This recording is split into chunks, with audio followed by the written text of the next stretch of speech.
699 shillings will cost an access fee of 15 shillings, with payments ranging between 500 and 699 costing an access fee of 20 shillings. Payments ranging between 700 and 999 shillings will cost an access fee of 25 shillings, with any payments above 1,000 shillings costing an access fee of 50 shillings. Any payments made in dollar amount will cost a fee of $1. Based on the Kenya Gazette notice, these changes will apply to all services offered on the platform, therefore revoking the initial blanket charge of 50 shillings. However, the charges for transaction in dollars has remained constant. The digital payment platform is integrated with all available electronic payment platforms in Kenya, including mobile money, electronic bank payments, real-time gross settlements famously known as RTGs, wallets, debit or credit cards, and other payment channels. The CS advised the public to visit the www.ecitizen.go.ke website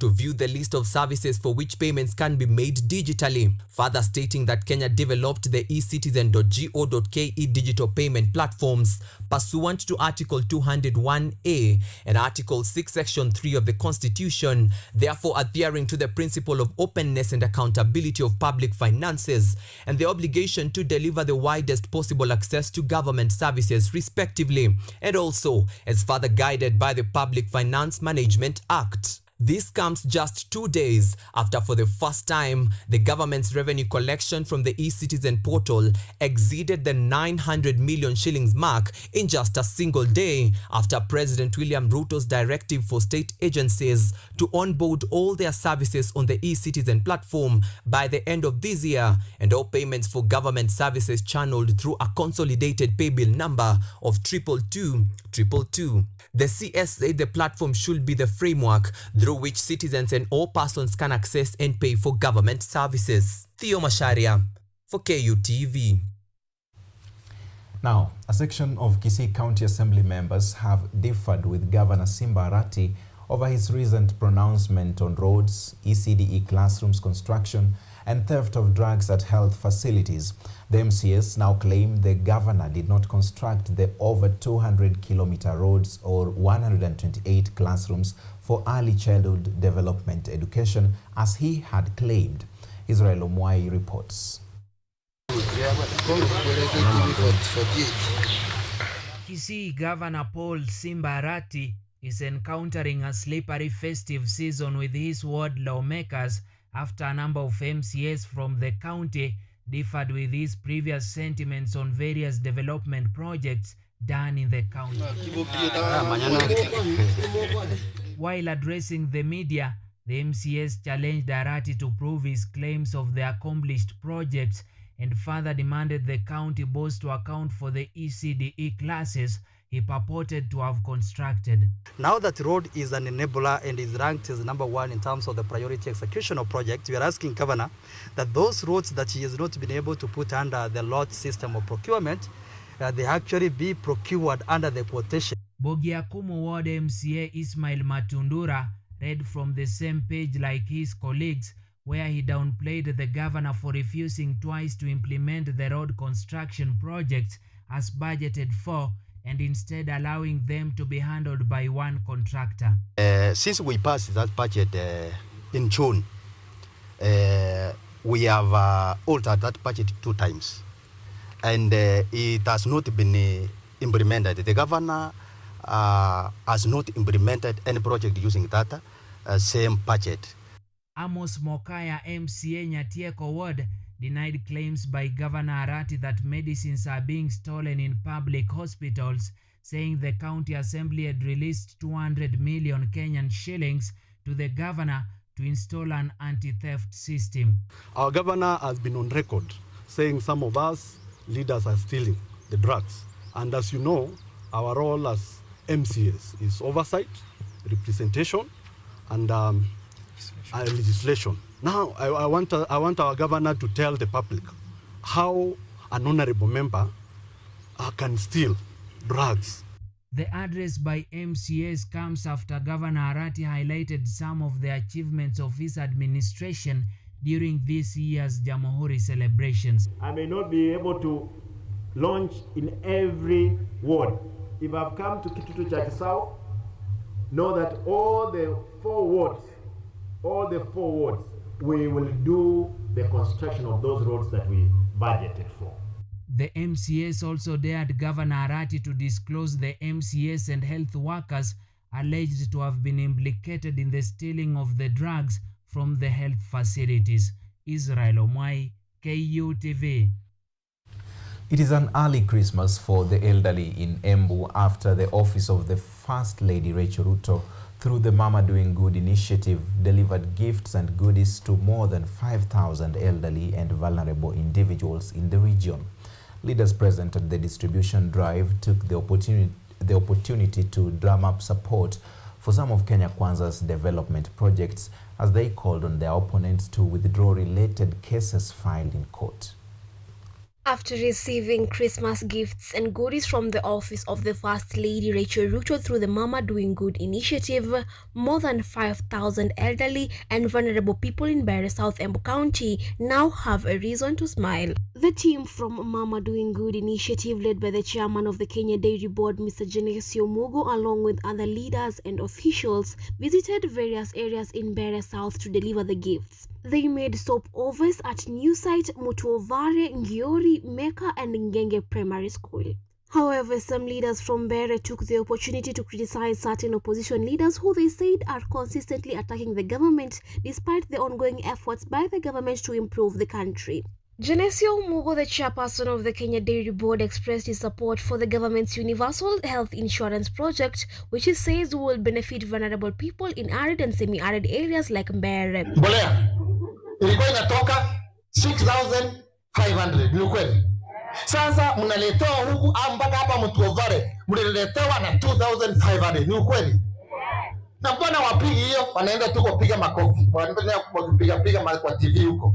He further urged those who had filed cases opposing the new laws to withdraw their lawsuits. On her part, former Deputy Governor Dorothy Ndi noted that it was crucial for citizens to support government initiatives to ensure that they are a success. Meanwhile, officials from the First Lady's office stated that their goal is to empower women and youth to uphold social values. It is in the best interest of all of us that this government works. It is in the best interest of all of us that Ruto's government succeeds. Because when the government succeeds, we succeed.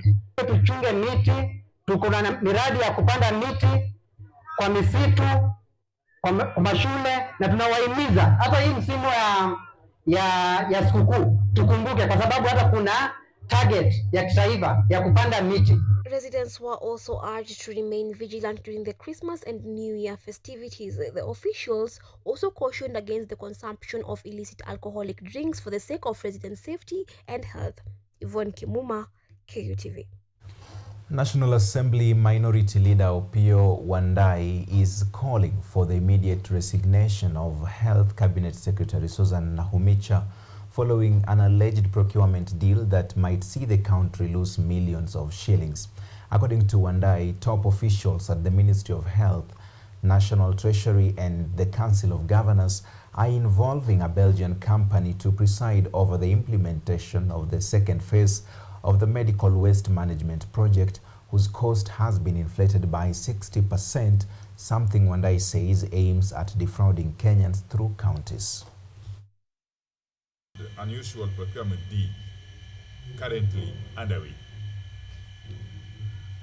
involving the National Treasury, the Ministry of Health and the Council of Governors, whose net impact will be to defraud the people of Kenya, and particularly the counties, of the much needed money at this time of great scarcity.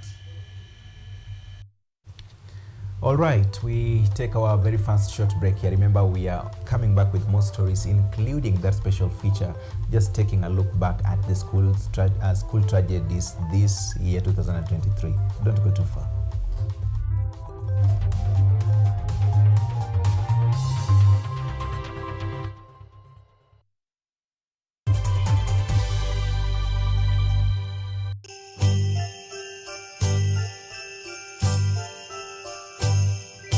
My name is Anyango Sylvia, and here at KUTV we wish you a Merry Christmas and a Happy New Year. But don't forget to keep that extra chair on your table for the less fortunate.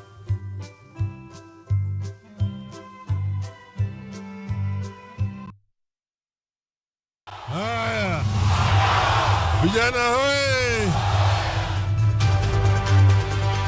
They speak to play politics. Kila mara yeye ananiwinda kama mnyama. Naambia yeye Mungu iko. Mungu iko na sitarudi nyuma. They speak words strong enough to change policy and the law. We have a very democratic system. We have a system that is based on the rule of law. They speak to the heart of the nation for the nation.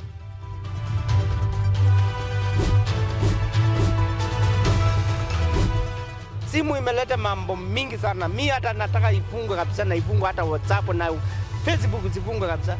When facts get lost in all these words, we aim for the truth. Join me, Denis Omondi, every Tuesday night at 9 p.m. as I serve you the news and speak to your leaders and their observers to establish nothing but the truth, only on KUTV.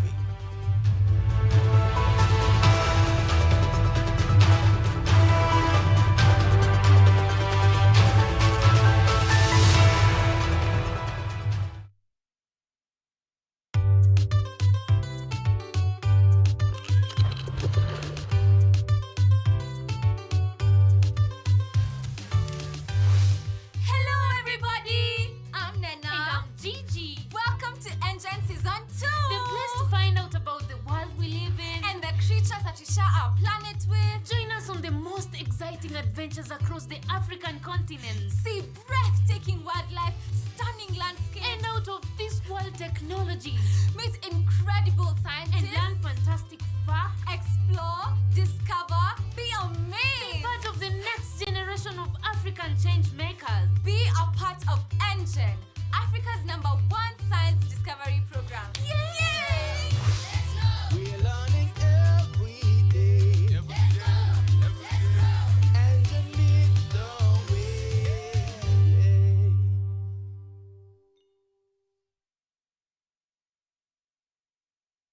Technology, science, innovation, ICT and research. These are the ingredients upon which the solutions to the 21st century problems are founded. In a world that is rapidly changing, it's all hands on deck to ensure a balance in all fields of life.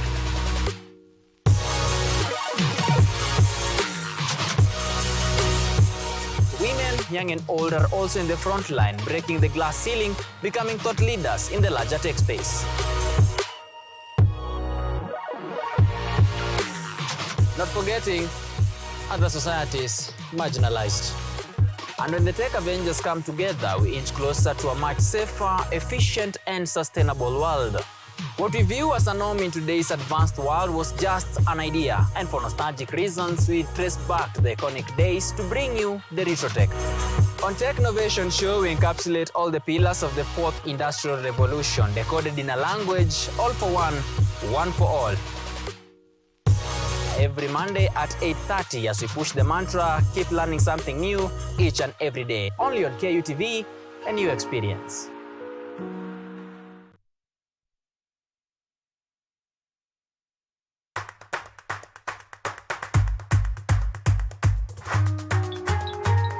What are some of the ways through which you can develop these skills so that you are comfortably fitting into the job? You have to put yourself in positions where you are uncomfortable. Uncomfortable in the sense that you are not clear about what to do. Because I used to work a corporate job before. So when I left, I happened to visit someone's farm around this area. So this project is called the Security Breach Detector and Readiness Familiarize. It is meant to be used to detect, detonate explosives. We'll tackle all the tough issues, discuss all the weird moments, and hopefully share a few laughs along the way.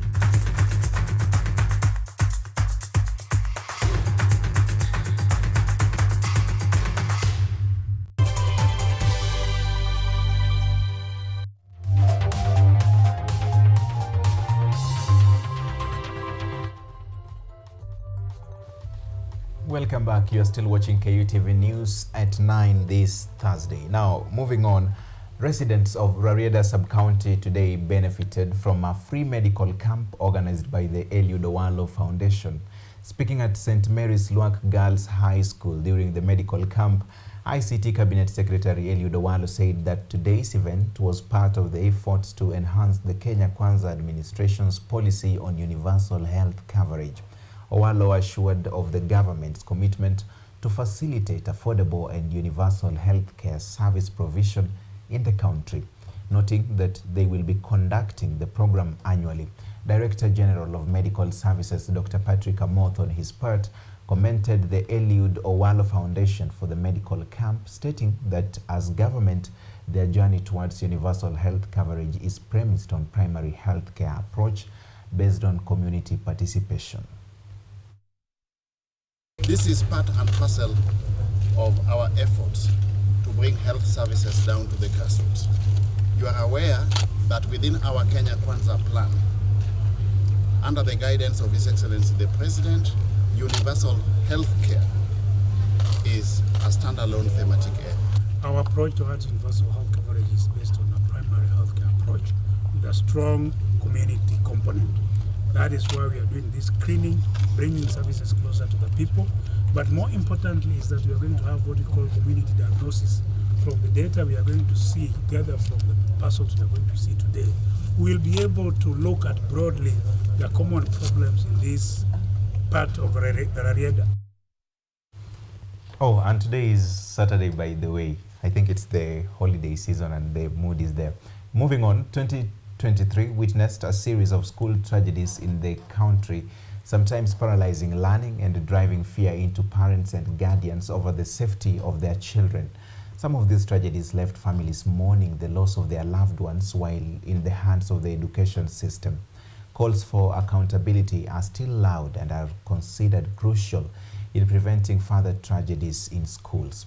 Authorities are also being challenged to enforce the implementation of comprehensive child protection measures to create an environment where every learner can thrive, learn and grow without fear for their safety. Israel Omwai relieves 2023 school tragedies in the following report. A series of school tragedies in 2023 was stopped by the Pwani University accident on Thursday, 30th of March, leading to the suspension of learning in Pwani University. The Pwani University bus had collided with a matatu along the Nakuru-Naivasha highway. The accident claimed the lives of 7 students and 3 staff members who were heading to Eldoret to participate in university games. Those who escaped death by a whisker narrated how the driver cautioned the passengers to tighten their safety belts before the bus rammed into a matatu and crashed, landing into a ditch in Naivasha. Mukumu Girls High School in Kakamega County also featured prominently on the list of school tragedies. On April 2nd, the school was shut down indefinitely following a suspected case of food and water poisoning that caused the death of 3 students and a teacher who also served as the boarding mistress. Doctors at the Life Care Specialty in Eldoret, while attending to the late Julian Mujema's burial, said she succumbed as a result of multiple organ failure. The school administration was, however, blamed for allegedly ignoring an initial case reported on 1st March 2023, effectively blocking early action. Eunice Njeri, not her real name, is a parent at Mukumu Girls. Njeri says, though the Ministry of Health had clarified that the root cause of the tragedy was a bacterial infection, as parents, they were not in agreement with the statement. She notes that they were suspecting cases of rampant devil worshipping in the institution. Sisi kama wazazi, kwanza tuliambiwa na ministry. Tuliambiwa na Ministry of Health wamefanya investigations. Na wamepata shida ilipatikana. Tulikuwa na bacterial infection kwa maji na chakula. So sisi kama wazazi tulijaribu kuangalia but hatukuona kama hiyo ndio cause. Kwa sababu tulidhani kama ingekuwa ati ni maji ama chakula, wanafunzi wote wangekuwa affected. outcomes tu ni wanafunzi wachache na mwalimu mmoja walikuwa affected. So sisi kama wazazi, issue ikakuja tukasema, Yes. kuna kitu ilipuka kwa shule huko, ati kuna devil worship ndani ya shule. Education stakeholders, including the Ministry of Education and leaders from Kakamega County, moved swiftly to establish the cause of the tragedy.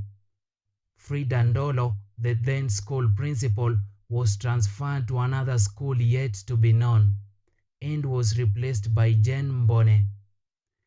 The school's board of directors was also sent home. Looking at the situation and assessing the fact that we have over 500 students out there, out of a population of 2,000 students in this school, we have made a decision in consultation with the school management and the board that learning be suspended in this school for 3 weeks, because we are aware that on 23rd of April our schools will be closing.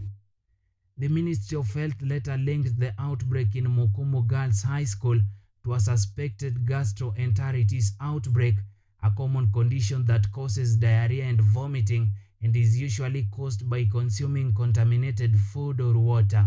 Further investigations pointed out water contamination at the water reservoir.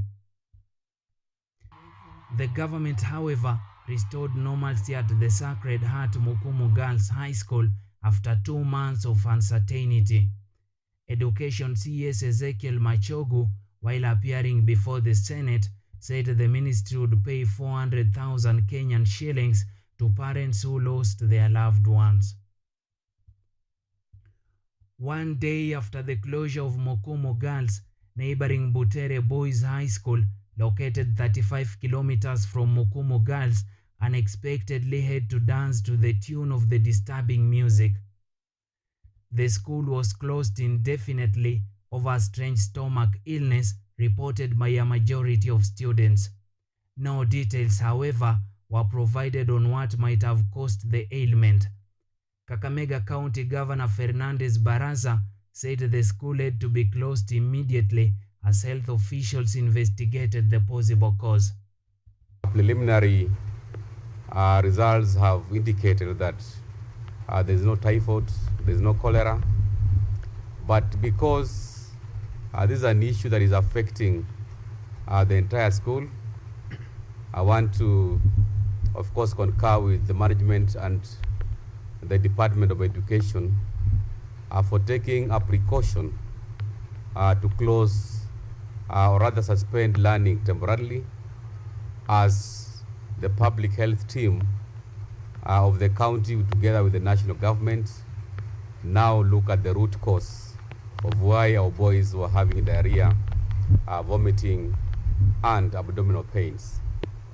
I know quite a number of things maybe around personal hygiene, and that is why as a county we are going to form an emergency team which is going to, of course, work very closely with the school management. It goes without saying that the 2023 mass protest organized by the opposition paralyzed learning in schools across the country for the fear of distraction. But in July, for instance, over 50 pupils were rushed in hospital after the police lobbed tear gas in the classroom of Kihomboini Primary School in Kangemi, Nairobi. Reports indicated the majority of them fainted after allegedly being shocked due to the overwhelming tear gas fumes. In October, a mysterious disease that was later diagnosed to be hysteria led to the closure of St. Teresa's Eregi Girls and hospitalization of 108 students who suffered weak limbs and experienced difficulties in walking with shaking of body. Health officials said that this was due to the end of year examinations. Still in October, a few days before the start of Kenya Certificate of Primary Examinations, 5 KCPE candidates from Arap Moi Primary School in Uasin Gishu County drowned while in a school trip. The pupils were enjoying their adventure before their life was cut short after a boat they were riding in capsized. One pupil was rescued and rushed to Moi Referral Hospital. These are among the many tragedies that struck a section of Kenyan schools in the year 2023. A call is being sent to teachers, parents and guardians day in, day out to be cautious in protecting students while in schools. Israel Omwai, KUTV. Thank you so much, Israel Omwai, for that report. We take a short break here. We are coming back with the sports news.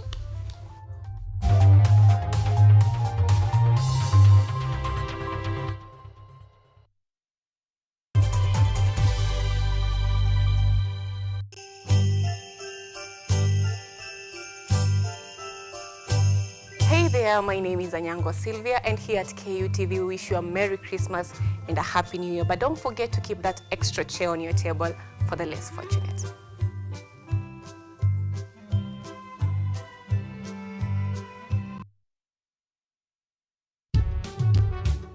By definition, is that the state is in charge of all children regardless of race, status, and their backgrounds.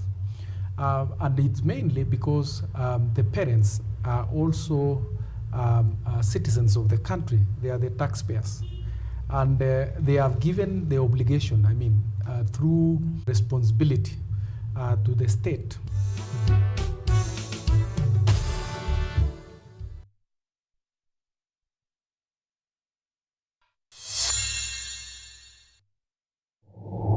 You need to look for high quality friends. I'm from Kingston, Jamaica, Portmore.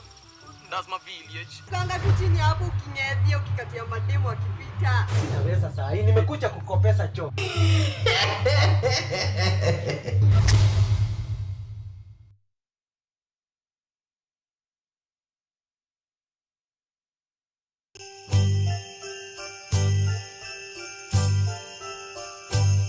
From our family to yours, we wish all of you a Merry Christmas and a Happy New Year. I believe you're sharing love, joy, and laughter during this festive season. It's Kiki Blessings from KUTV.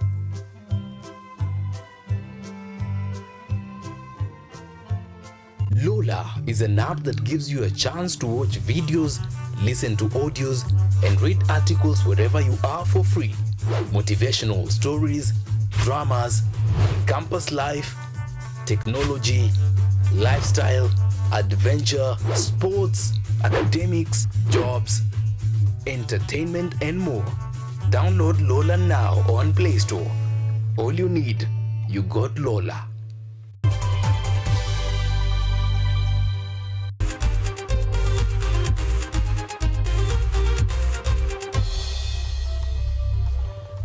Welcome back. Now in sports news, West Ham United piled more pressure on Eric Ten Hag-led charge after subjecting Manchester United to a painful 2-0 defeat in the English Premier League in an early fixture at London Stadium. Jude Bowen opened the score sheet for the Hammers in the 72nd minute before Mohamed Kudus added the second goal 6 minutes later to put the game out of United's reach.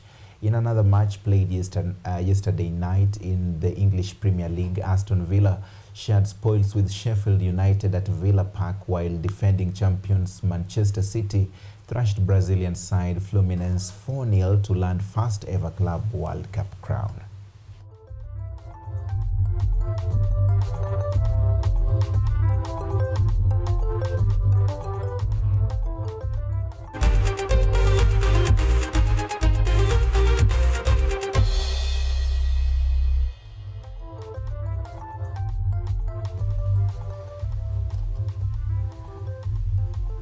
Okay, that does it for our news this evening. Once again, thank you so much for joining us. My name is Denis Omondi. Our sign language interpreter this evening has been Mutava Mungeli. See you again tomorrow, same time, same place. Good night.